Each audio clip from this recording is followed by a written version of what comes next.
Fountain পেনের যুগ শেষ হয়ে এখন চলছে বল পেনের যুগ। তবুও ফাউন্টেন পেনের প্রতি ভালোবাসাটা ছাড়তে পারেননি মুস্তফা কামাল পাশা। কেউ ফাউন্টেন পেন নিয়ে এলে তা সযত্নে সারিয়ে দেন তিনি। এই করেই কাটিয়ে দিয়েছেন 40 বছরেরও বেশি সময়। তাই মানুষ তাকে চিনে কলমের ডাক্তার হিসেবে। সাধারণের পাশাপাশি বঙ্গভবনের কলমও সারিয়েছিলেন তিনি। ফাউন্টেন পেন হাতে নিয়েই বলে দিতে পারেন কোনটা আসল আর কোনটা নকল। ঠিক করতে পারেন কলমের যে কোনো ধরনের জটিল সমস্যা। রাজধানী ঢাকায় জাতীয় মসজিদ বাইতুল মোকাররমের উত্তর পাশে একটি ছোট্ট দোকানে কলমের পসরা সাজিয়ে বসেন মুস্তফা কামাল পাশা। কাচের শোকেসে এলোমেলো পড়ে আছে অসংখ্য কলম। দুপুর 12টা থেকে রাত 8টা পর্যন্ত এই করেই চলে যায় তার সময়।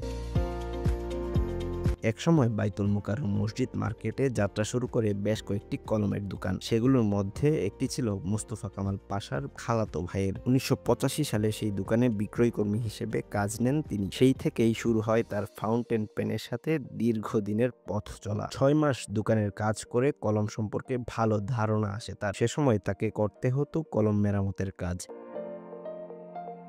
মোস্তফা কামাল পাশা কলম মেরামতকারী হলেও অন্য 5 জনের চেয়ে তার এ বিষয়ে অভিজ্ঞতা বেশি বলে অনেক সংগ্রাহক কলম সংগ্রহে ভরসা রাখেন তার উপর। এ পর্যন্ত কয়েক লাখ কলমের চিকিৎসা করেছেন মুস্তফা। তার সংগ্রহে রয়েছে জার্মানি, আমেরিকা সহ বিভিন্ন দেশের নামি দামি সব কলম।